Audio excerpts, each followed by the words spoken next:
সব নবীরা যখন জান্নাতের গেটে যাবে,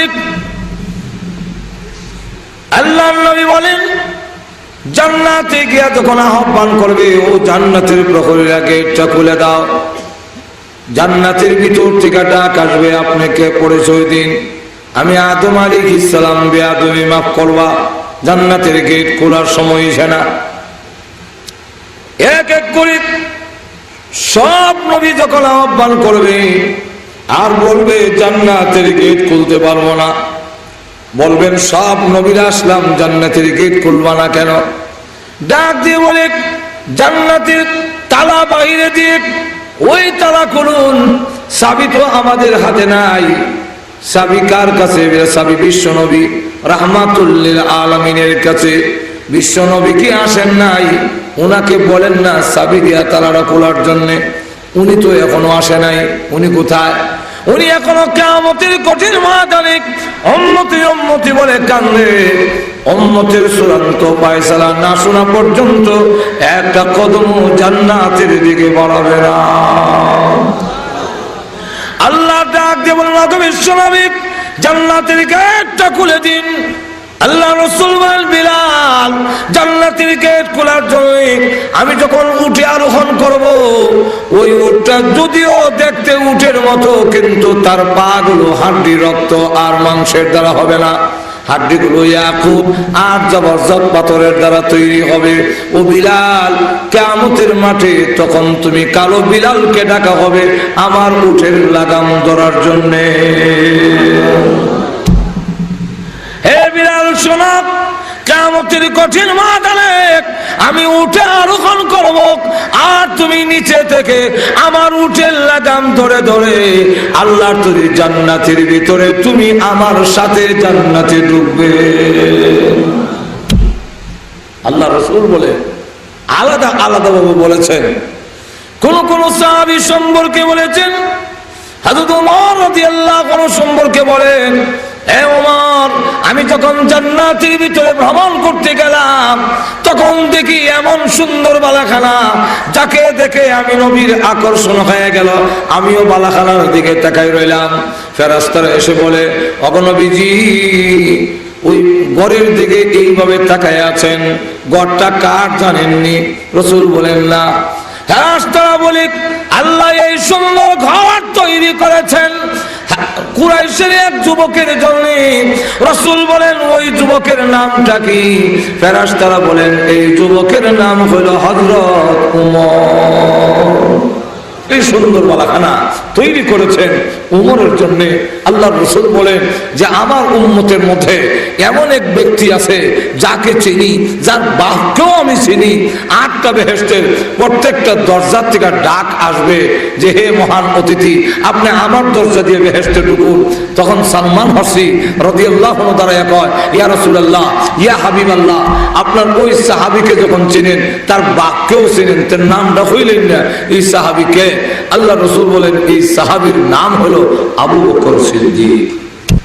নবীর সাহাবায়ে কেরামের ব্যাপারে আল্লাহ রাব্বুল আলামিন বলেন, রাদিয়াল্লাহু আনহুম ওয়া রাদু আন। আল্লাহ রাব্বুল আলামিন বলেন, সাহাবীদের প্রতি আমি রাজি, আর সাহাবীরাও আমার প্রতি রাজি। এই সার্টিফিকেটটা সাহাবায়ে কেরাম ছাড়া আমাদের প্রতি রাজি আল্লাহ, এমন সার্টিফিকেট নাই। তখন আছে আর দুধের এখন আছে। সাহাবায়ে কেরাম আল্লাহর নবীর সান্নিধ্যে থেকে তাদের সম্মান আর মর্যাদা পৃথিবীর সবচেয়ে বেশি। আল্লাহ রাসূল এক হাদিসের মধ্যে উল্লেখ করেছেন, আমার উম্মতের মধ্যে সবচেয়ে প্রধান, সবচেয়ে বেশি নম্র, সবচেয়ে বেশি দয়ালু তিনি বলেন আবু বকর সিদ্দিক। এই জন্য আমরা খুতবার মধ্যে প্রত্যেক দিন আমরা জুমার শেষ খুতবায় এই হাদিস আনা হয়েছে। খুতবাতুল আহকামের মধ্যে কালান নবী সাল্লাল্লাহু আলাইহি ওয়াসাল্লাম আরহামু উম্মতি বি উম্মতি আবু বকর বকর ওয়া আশাদ্দুহুম ফি আমরিল্লাহি ওমর। একজনের একটা গুণ কোয়ালিটি ধরেছেন রাসূল এই হাদিসের মধ্যে বলেন যে আমার উম্মতের মধ্যে সবচেয়ে দয়ালু হলেন, সবচেয়ে নম্র হলেন আবু বকর সিদ্দিক। ওয়া আশাদ্দুহুম ফি আমরিল্লাহি ওমর, আল্লাহর হুকুমের বেলায় সবচেয়ে শক্ত এবং কঠোর হলেন হযরত ওমর। আর ওয়া আকদাহুম আলী, বিচারের বেলায় সবচেয়ে ন্যায়পরায়ণ হলেন হযরত আলী। আর হযরত উসমান সম্পর্কে বলেন যে উসমান হলেন আরহামু উম্মতি বি উম্মতি আবু বকর ওয়া আশাদ্দুহুম ফি আমরিল্লাহি ওমর ওয়া আকদাহুম উসমান রাদিয়াল্লাহু আনহু সম্পর্কে বলছেন যে তিনি সবচেয়ে বেশি শরমওয়ালা, সবচেয়ে বেশি লাজুক ছিলেন। এত লাজুক আর এত শর্মিন্দা আর কেউ ছিলেন না। ন্যায় বিচারণে হযরত আলী রাদিয়াল্লাহু আনহু ছিলেন প্রধান। এই সাহাবায়ে কেরামের মধ্যে সবচেয়ে প্রধান হলেন সাহেব সাহাবী। সুতরাং আল্লাহ রাব্বুল আলামিন জানায় দিয়েছেন, রাসূল হাদিসের মধ্যে বলে দিয়েছেন। আরেক হাদিসের মধ্যে আল্লাহ রাসূল বলেন আল্লাহ ফি আসহাবি লা তাত্তাখিযু গরাদাম মিন বাদি ফামান আহাব্বাহুম ফাবিহুব্বি আহাব্বাহুম ওয়ামান আবগাদাহুম ফাবিবুগদি আবগাদাহুম। আল্লাহর রাসূল বলেন যে শোনো, আমি পৃথিবীর থেকে বিদায় হওয়ার পরে আমার সাহাবায়ে কেরামকে সমালোচনার পাত্র বানায়ো না। যত বাতিল দল আছে সকল বাতিল দলের প্রধান আক্রমণের টার্গেট হলো সাহাবায়ে কেরাম। হক না হক বুঝবেন কেমনে? সাহাবায়ে কেরাম হলেন মাহকারী। এজন্য আল্লাহ রাব্বুল আলামিন এক আয়াতের মধ্যে বলছেন ওয়াইদা কিলা লাহুম আমিনু কামা আমানান নাস। আল্লাহ রাব্বুল আলামিন বলেন মুনাফিকদেরকে যখন বলা হয় যে তোমরা ঈমান আনো, যেভাবে ঈমান এনেছে মানুষেরা দিয়ে সাহাবায়ে কেরাম বোঝানো হয়েছে। সাহাবায়ে কেরামের মতো ঈমান যদি আনো, এই ঈমান আল্লাহর দরবারে গ্রহণযোগ্য হবে।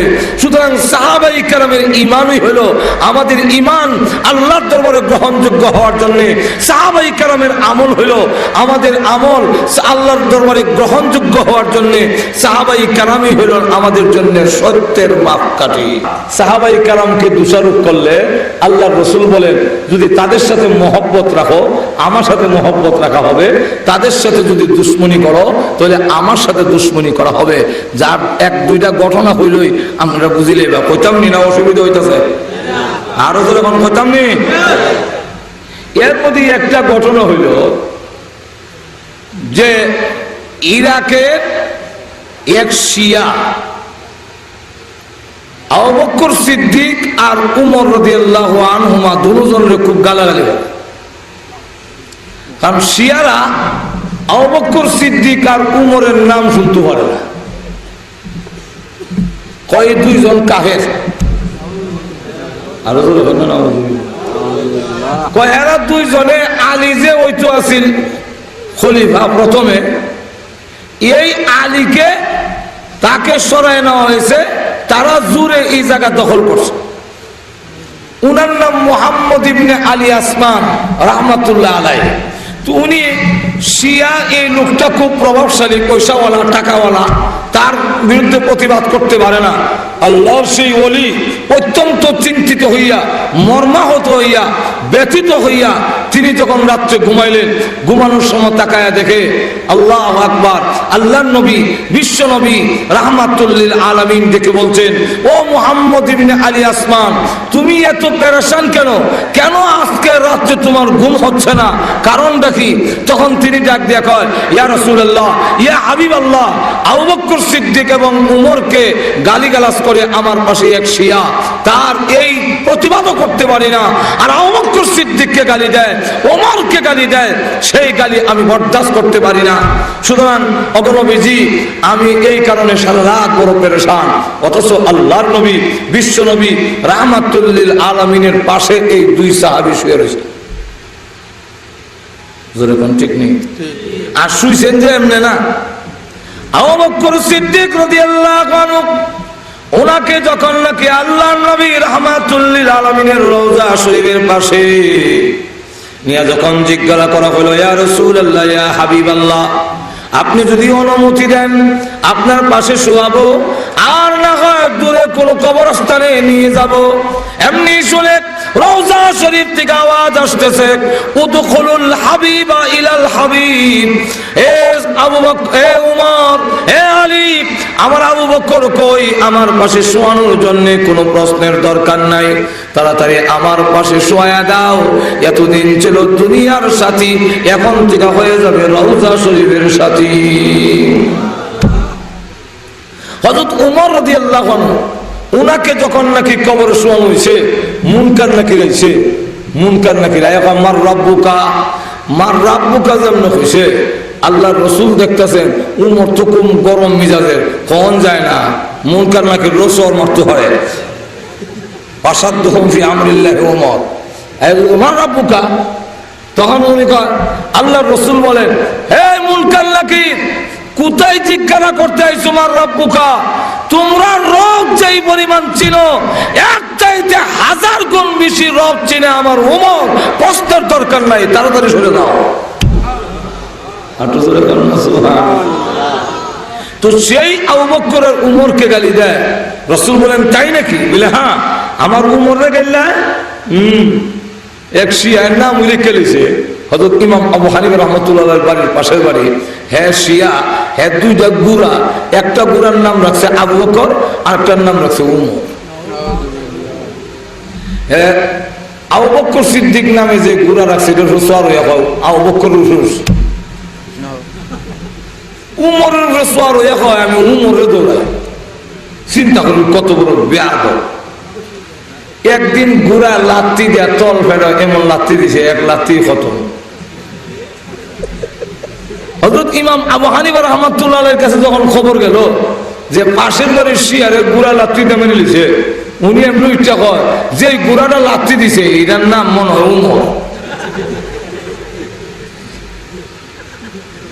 এমনি জিগা, হুজুর আপনি কেমনি বললেন? ঠিক ওইটাই লাত্তি দিছে।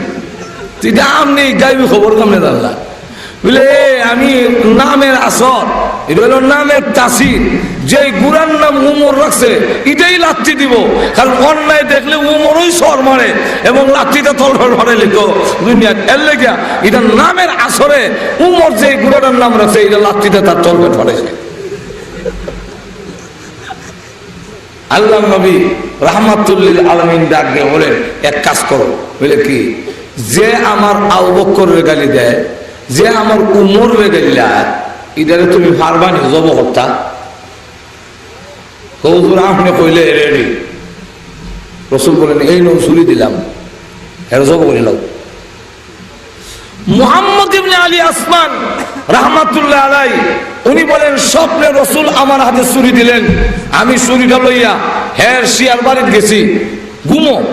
ঘুমোতে দেখি স্বপ্নে তার বাড়ির গেইলো গেছি, গিয়া দেখি মেইন গেট খোলা, বাড়ির ভিতরে ঢুকলাম, ঢুকিয়া গিয়া দেখি বাড়ির গেইটও খোলা, সব কুদরতি খোলা। আমি ভিতরে ঢুকলাম, ঢুকিয়া গিয়া দেখি গদের একটা ঘুমাইয়া খালি শ্বাস ফেলা। আরে এমনি আল্লাহর রহমতে গলার মধ্যে ছুরি লাগাইয়া এক করে জবক হইয়া আমি দুইটা আমার বাড়িতে ঢুকলাম, ছুরি হলাইয়া দিলাম, ঘুম ভেঙে গেল। এমনি শুনি আমার পাশের বাড়ির শিয়ার বাড়ির থেকে চিল্লাচিল্লির আওয়াজও না যায়। আমি ঘুম থেকে উঠতে কইলাম, হ্যাঁ ভাই চিল্লানি এখানে? বলে, এই বাড়ির মালিক রে কে জানে ঘুমের মধ্যে জবক হয়ে গেছি। আমি দৌড়ে গেলাম, কারণ আমার স্বপন আর এখন চিল্লা চিল্লি দুইটা মিলে এত আমার কাছে আশ্চর্য লাগতেছে। আমি গেলাম, গিয়া দেখি আল্লাহর কসম করে বলি, স্বপ্নের মধ্যে আমি তার গলার যেই জায়গায় ছুরি লাগাইছিলাম ঠিক এই জায়গায় ছুরি লাগাইয়া তার দেহ থেকে মাথা বিচ্ছিন্ন করা হয়েছে। তখন আমি বুঝতে পারলাম আল্লাহর নবীর দুশমন সাহাবায়ে কেরামকে যারা গালি দেয়, এতে যে রাসূল দুঃখিত হয়, রাসূল যে কষ্ট পায়, তার বাস্তব প্রমাণ আমি নিজে দেখে ফেললাম। এই জন্য আল্লাহর নবীর সাহাবায়ে কেরাম, এখন আসুন সাহাবায়ে কেরামের এত সম্মান, এত মর্যাদা যে আল্লাহ রাব্বুল আলামিন তাদের প্রতি জান্নাতের সার্টিফিকেট দুনিয়াতে দিয়েছেন। আর আল্লাহর নবীর সাহাবীর দুনিয়ার মর্যাদাও তামাম উম্মত তাদের সমান, তামাম পৃথিবীর ওলি গৌস কুতুব মিলে সাহাবাই কেরাম সমান হবে না। এর কারণ কি? এর কারণ হলো সাহাবাই কেরাম ইসলামের জন্য, দ্বীনের জন্য, আল্লাহর নবীর ভালোবাসার জন্য যে প্রমাণ দৃষ্টান্ত দেখা গেছেন, পৃথিবীর কেউ তা দেখাইতে পারবে না। আর তো জোরে কর না। আশিকে রসুল তো দাবি করা যায়, কিন্তু বাস্তবে প্রমাণ করা বড় কঠিন। সাহাবাই কেরাম ছিলেন সত্যিকারের আশিকে না, আশিকে, আর আমরা হইলাম আশিকে জিলাপি। আমরা আশিকে ব্যবস্থা, আশিকে জিলাপি। আশিকে জিলাপি কেমনে? আশেক দুই রকম। একদল আশেক হইল ব্যক্তির আশেক, আরেক দল হইল ব্যক্তির মালের আশেক। ঠিক নেই? আরো এখন যেমন এক্সাম্পল দেখেন, আমরা মাঝে মাঝে রাস্তার মধ্যে লাগাল ভাইয়া অনেকে আছে চা খাওয়াইবার লেগে, ফান খাওয়াইবার লেগে দরকার হয় গাড়ির সাক্ষাৎ তুলে ভরে দিব, তো ফান হইতো। এমনও ঘটনা আছে, আমার রাস্তা আটকাইয়া খবর আমার ঘরে একটু উঠোন লাগবো বলে, ভাই আমি আখর গিয়া ট্রেন ধরতাম, আমি ভ্রমণ করে যাবো। না না, ট্রেন যেত না। আরে ভাই ট্রেন যাবো কি? কোলা ট্রেন যেত না, খাওয়ান লাগবো। তারপর জোর করে নিয়ে ফ্রিজ থেকে বের করিয়া আমার আঙ্গুর খাওয়াইলো, তরমুজ খাওয়াইলো। কিন্তু আমি এদিকে ট্রেন নাই। পরে ট্রেন আইলো, ভাবলাম যে একটা টিকিট কেটে জিগাইলাম, এটা ভ্রমণ করে ধরবো নি আখর থেকে? বলে ধরবো। টিকিট কেটে নিলাম ভ্রমণ করে। ওখান গাড়িতে উঠলাম, দেখি ব্রাহ্মণ করে স্লো হয় না। তখন জিগাইলাম বৈরব ধরবো নি? ধরতে পারে। বৈরব গাড়ি স্লো হয় না। তো জিগাইলাম ভাই এটা দিয়ে এখনো স্লো হয় না, এটা ধরবো নি? একজনকে জিগাইলাম, ডাকার আগে কোনো স্টপেজ নাই। এখন আমি কেমন আজাবো করলাম, একটু টিকিট ব্রাহ্মণপুরে পর্যন্ত টিটিয়ে যদি দেখে আমার টিকিট নাই, তো হারলে পত্রিকা তুলে দিল, মোল্লারা টিকিট করে না। আর আমিও তো সিটও নাই, উবাইয়া কতকান যাওয়া যায়, সারা রাত খালি একবার বাথরুমও যায়, একবার আয়, তারপর টিটি দেখে দৌড়তে গিয়ে বাথরুমও যায়। ওটা কইরা এরপরে দেখি ট্রেন এক জায়গায় স্লো হয়েছে, আমিও নামছি, নেমে দেখি টঙ্গি লেহা। আর মসজিদ উনি মুয়াজ্জিনে আজান দেয়, আল্লাহু আকবার। সারা রাত আমার ট্রেনও দাঁড়ানো। পরের দিন আমার বাড়ি আইতে আইতে দিনের একটায় ঘুরে আবার বাড়িতে গিয়ে এক তরমুজের আঙ্গুরে আমার ওতা বসে। ইবেলা যে খাওয়াইলো ইমাম হুজুরারে ফান খাওয়াবে লেগে, চা খাওয়াবে লেগে অত ভাগর, গম পাইবার কোনো আশা নাই, চাকরিও হয়তো না। তাহলে কোন আশায় খাওয়াইছে? এক মহব্বত, যে ওনারা মহব্বত করলে হয়তো পরকালে কিছু নাজাত করতে পারে, এই মহব্বত তুই খাওয়াইলো। তো দেখা যায় এক লইলো ব্যক্তির মহব্বত, আবার মাঝে মাঝে গাড়ি আটকাইয়া দা আর ছুরি, দা গলা ধইরা ছুরি বুকের মাঝে ধরে এখন মোবাইল দিলেন, তাড়াতাড়ি দেরি কম ছিল না। এরপর বসে কিতা আছে, তাড়াতাড়ি দিলেন দিলেন দিলেন, তাড়াতাড়ি তাড়াতাড়ি দেন। অন্তিনি করলে ছুরিতে হার মারে। তো সুর আড্ডা খাইতে মালের মালিক রে চুরি দিয়া ভাড়ায়, আর তার মাল রে বড় মহব্বত করে, মোবাইলটা বড় আমার পছন্দ লাগে তার। যখন ঠিক কিনা?